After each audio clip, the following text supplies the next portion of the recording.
Hello friend, नमस्कार। मेरा नाम है प्रदीप चंद और केजेस न्यूज चैनल स्वागत है। आपको बता दें, जिन लोगों के पास मकान नहीं, जो कच्चे घरों में रहते हैं, जिनको अभी तक आवास नहीं मिला है, उन लोगों को बता दें कि उन लोगों को 2022 तक प्रधानमंत्री आवास योजना का लाभ मिल जाएगा। यानी कि 2022 तक आपको मकान मिल जाएगा प्रधानमंत्री आवास योजना के तहत। आइए जान लेते हैं कि प्रधानमंत्री आवास योजना है क्या और आपको कब तक मिलेगा और क्या क्या काम करना पड़ेगा। तो आइए वीडियो को शुरू करते हैं। आप वीडियो को पूरा जरूर देखें। सबके लिए घर, सबके लिए बिजली, सबके लिए बैंक, सबके लिए बीमा, सबके लिए गैस कनेक्शन, ये न्यू इंडिया की संपूर्णता की तस्वीर होगी। आप जानते हैं, हर व्यक्ति के मन में एक इच्छा हमेशा रहती है कि मेरा खुद का अपना घर हो। गरीब से गरीब को भी लगता है कि भाई मेरा अपना घर हो, भले छोटा ही क्यों ना हो। और अपना घर होने की जो सुखद अनुभूति होती है, वो जिसे घर मिला है वो ही जानता है और कोई नहीं जान सकता है। किसी भी आवास योजना का अर्थ सिर्फ ये नहीं होता कि लोगों को मात्र सिर छिपाने के लिए एक जगह दे दी जाए। आवास का मतलब घर से है, सिर्फ चार दीवारों से और छत से नहीं। घर यानी वह जगह जहां जीवन जीने लायक सारी सुविधाएं उपलब्ध हो, जिसमें अपना घर हर किसी का सपना होता है। गरीब से गरीब व्यक्ति के मन में भी ये इच्छा रहती है कि उसके पास अपना पक्का घर हो। लेकिन आजादी के इतने वर्ष बाद भी गरीब की इच्छा अधूरी ही रह गई। इस सरकार ने संकल्प लिया और तय किया कि 2022 जब हमारी आजादी के 75 साल हो जाएंगे, तो कुछ हम ऐसे अवसर होते हैं जब कुछ सबको दौड़ने का मन कर जाता है। चलो भाई, आजादी के 75 साल हो रहे, चलो कुछ काम करें, ज्यादा करें, अच्छा करें, सब लोगों की भलाई के लिए करें। स्वाभाविक भाव जगता है। 2022 आजादी के 75 साल, हिंदुस्तान के हर परिवार के पास, गरीब से गरीब हो, गांव हो, शहर हो, झुग्गी झोपड़ी में रहता हो, फुटपाथ पर रहता हो, कहीं पर रहता हो, उस परिवार के पास उसका अपना पक्का घर हो। और सिर्फ घर ही नहीं, उसमें बिजली हो, नल हो, नल में जल हो, गैस का चूल्हा हो, सौभाग्य की बिजली हो, शौचालय हो। यानी एक प्रकार से उसको लगना चाहिए, हाँ अब जिंदगी जीने योग्य बन गई है, अब कुछ और करके आगे बढ़ने के रास्ते खोजेंगे। गरीब से गरीब आदमी को भी सिर्फ विश्राम के लिए जगह ही न मिले, बल्कि मान सम्मान और परिवार की गरिमा बढ़ाने का भी अवसर मिले। हाउसिंग फॉर ऑल, सबके लिए घर, ये हमारा सपना भी है और संकल्प भी है। मतलब आपका सपना मेरा सपना है, आपका सपना देश की सरकार का सपना है। टुकड़ों में सोचने के बजाय मिशन मोड में काम करने का संकल्प किया। हमने तय किया है कि 2022 तक ग्रामीण क्षेत्र में 3 करोड़ और शहरी क्षेत्रों में 1 करोड़ घरों का निर्माण करेंगे। पर ही खेल खेलती रहती थी। यूपीए सरकार के 10 वर्षों में जितने घरों को निर्माण को मंजूरी मिली थी, सैंक्शन हुआ था, पिछले 4 वर्षों में हमने उसका लगभग 4 गुना अधिक सैंक्शन किया है। यूपीए सरकार के 10 वर्ष में कुल 13.5 लाख घर सैंक्शन किए गए थे, जबकि हमारी सरकार के तहत पिछले 4 साल में 47 लाख यानी करीब करीब 47 लाख, एक प्रकार से 50 लाख के पार पहुंचने के अधिक घर हमने सैंक्शन कर दिए हैं। इनमें से 7 लाख घर नई टेक्नोलॉजी से बनाए जा रहे हैं। इसी तरह यदि गांव की बात करें तो पिछली सरकार के अंतिम 4 साल में गांवों के अंदर पूरे हिंदुस्तान में करीब करीब 25.5 लाख घरों का निर्माण किया गया था।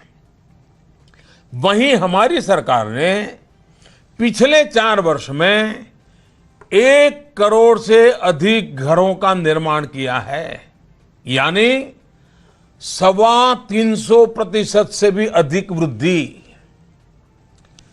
पहले मकान बनाने के लिए 18 महीने का समय तय था, लेकिन हमने इसको घटा करके इसको महत्व समझते हुए गति तेज करते हुए 18 महीने का काम 12 महीने में पूरा करने का संकल्प करके हम आगे बढ़ रहे हैं।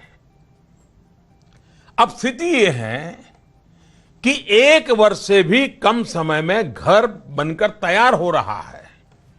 आज घरों के निर्माण में तेजी आ रही है। और ये तेजी कैसे आ रही है? सिर्फ ईंट और पत्थर तेज गति से हम डाल दें तो घर बन जाते, ऐसा नहीं है।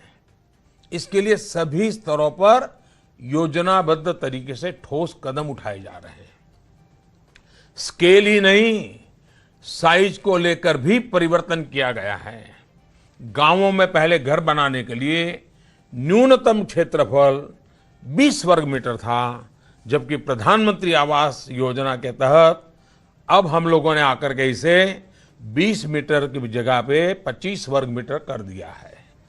आपको लग रहा होगा कि इस 5 वर्ग मीटर का ही फर्क लेकर कितने जगह बढ़ जाने से घर में क्या होगा? सबसे बड़ा फायदा ये एक अलग साफ सुथरा रसोई घर अब इसमें जुड़ गया है। गांव में प्रधानमंत्री आवास योजना के अंतर्गत पहले 70-75 हजार रुपये की सहायता दी जाती थी, जिसे अब हमने बढ़ा करके 1.25 लाख रुपया कर दिया है।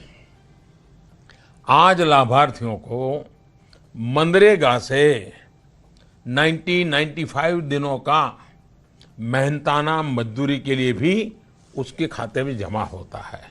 इसके अलावा आज शौचालय बनाने के लिए 12,000 रुपये अलग से दिए जा रहे हैं। पहले देखने को मिलता था कि बिचौलियों के नेताओं के घर तो बन जाते थे, लेकिन गरीब का घर नहीं बनता था। गरीबों के पैसों में कोई सेंध न मारे, उसे कोई और न ले जाए, इसके लिए हमने पक्की व्यवस्था बनाई। आज डीबीटी, डायरेक्ट बेनिफिट ट्रांसफर के माध्यम से बिचौलिए खत्म हुए और लाभार्थियों को सब्सिडी और सहायता राशि सीधे उनके खाते में दी जा रही है। पहले जनधन अकाउंट खोला, अब रुपया भेजना शुरू किया। प्रधानमंत्री आवास योजना कार्यक्रम की प्रगति की मॉनिटरिंग के लिए ये जो घर बन रहे हैं, जो आवास बन रहे हैं, उनका जियो टैगिंग की व्यवस्था की है ताकि पारदर्शिता बनी रहे। इन कामों को दिशा पोर्टल से भी जोड़ा गया है, जहां यह देखा जा सकता है कि आप मॉनिटर कर सकते हैं। मैं मेरी ऑफिस से मॉनिटर कर सकता हूं कि कितना काम हुआ है, कहां कहां हुआ है, उसका पूरा डिटेल मैं मेरे दफ्तर में बैठ करके भी दे सकती होगी। और इसलिए मेरी आप लोगों से अपील है कि इस योजना के तहत किसी भी तरह का लाभ पहुंचाने के लिए अगर आपसे कोई पैसा या कोई अनावश्यक मांग कर रहा हो तो आप बेहिचक इसकी शिकायत करें। इसके लिए आप कलेक्टर या म्युनिसिपल कमिश्नर के पास अपनी शिकायत दर्ज करवा सकते हैं।